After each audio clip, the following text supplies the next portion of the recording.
Hello, everyone. Thank you for joining in.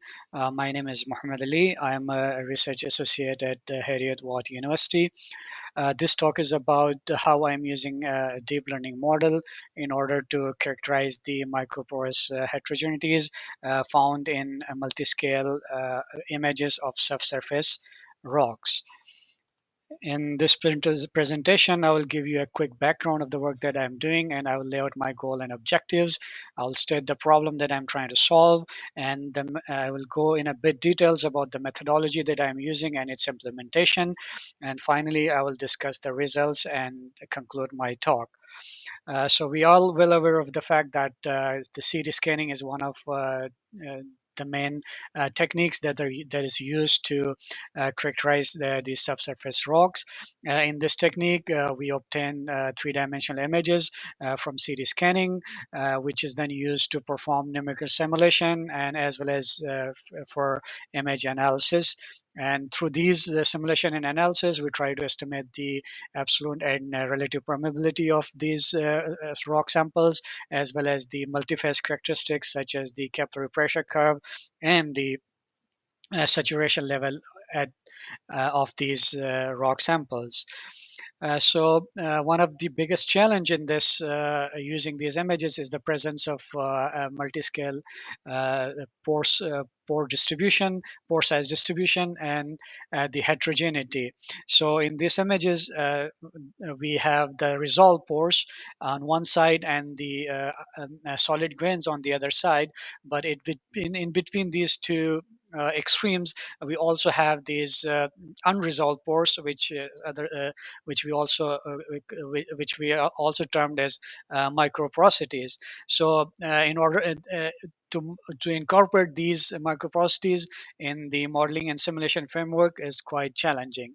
Not just from the microcity images, we can also see from other measurements that we have a clear two size distribution of the pore sizes, and there is a clear separation of the two scales. And it's also evident from uh,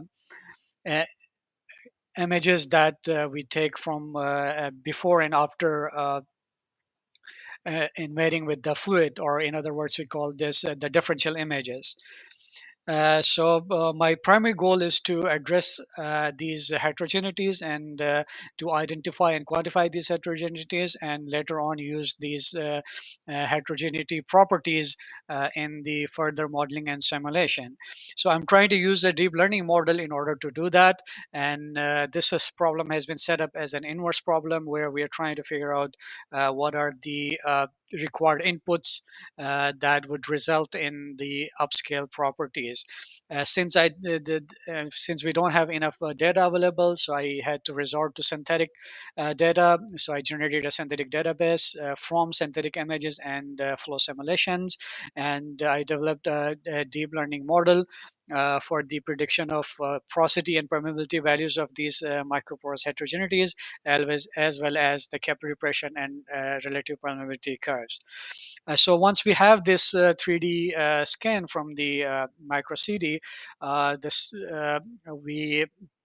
we use a software package or a modeling approach, and based on this input image, we predict the properties such as the absolute permeability and the multiphase flow characteristics. So if it's a fully resolved image where we don't have these grayscale regions, it's a very straightforward problem. But in the presence of these heterogeneities, we need to address the problem differently. And before even running this simulation, we first need to zoom into those microporosities and take high resolution images.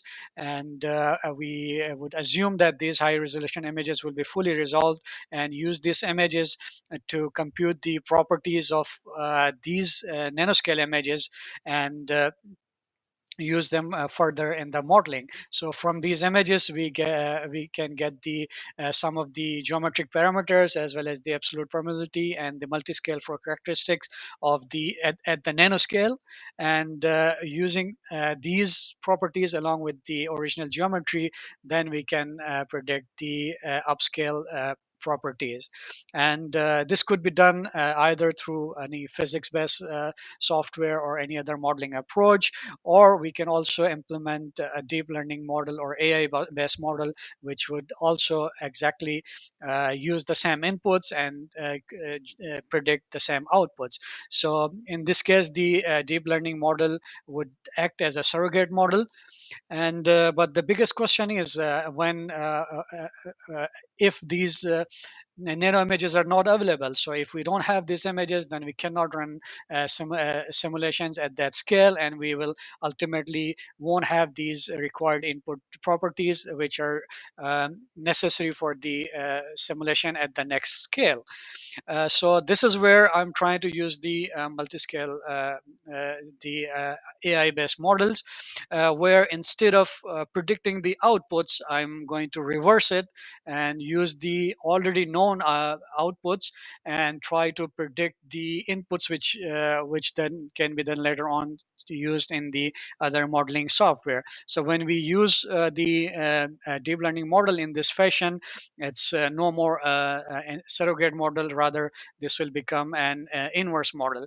So here we do need to know the upscaled properties, which could come from any other simulation software or through more likely from experimental measurements. So once we have the upscaled properties, we can feed it back to the neural network, which will estimate the properties at the nanoscale, and which again then can be reused in the modeling and simulation framework to upscale the single phase and multi-scale flow properties.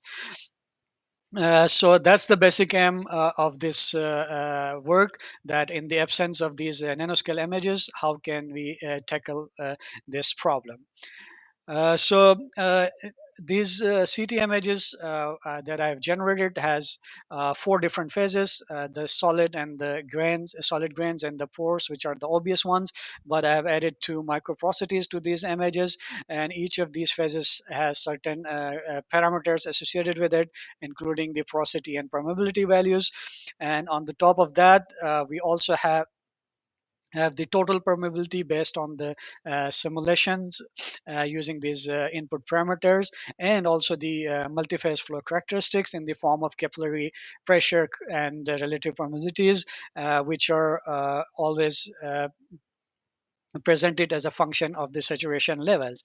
And on the top of that, I also have the nanoscale images, which again has the same properties as such as the permeability values and the multiphase flow properties. So to summarize this, so I have three different inputs. One is the a list of properties which has been vectorized here. The phi naught is the macro porosity value. Phi is the total porosity value, and k naught here represents the macro pore permeability, and the capital K here is the total permeability. And the last two parameters are the volume fraction of each phase in a given image. And and we also have the multiphase flow characteristic as input as well. So the first set of input, and so we need to combine all these inputs together and into a single neural network, so that we can predict the required properties. So in order to do that, since these three inputs have different nature, one is a vector, the other one has columns of values, and the last one is an image. So we need to resort to a kind of architecture which is usually referred to as multimodal neural network, and this will have multiple input branches and multiple output branches. So the first one would be a fully connected neural network that will take in the parameters given here, and the second one will be based on a two-dimensional convolutional neural network, which will process the input image, and the third one was slightly different. It will use 1D convolutions to process all the input columns. So The output feature maps of all these three branches are put together and fused as a single feature map, which is then further processed again to predict the required outputs. So, for the multi-phase flow characteristic, it again is processed through 1D convolutional neural networks, and for the single phase absolute permeability values, it again there is a fully connected neural network at the end, which maps it to these four scalar values as an output. I created this data set at both nanoscale and microscale, and 2D synthetic images were generated, which were then converted as a 3D model, and we used an in-house code called XPM to generate these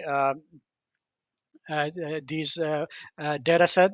And similarly, we also have the microscale images with the micropore heterogeneities also added to it. And this is also processed through the same software to get the total, the required outputs.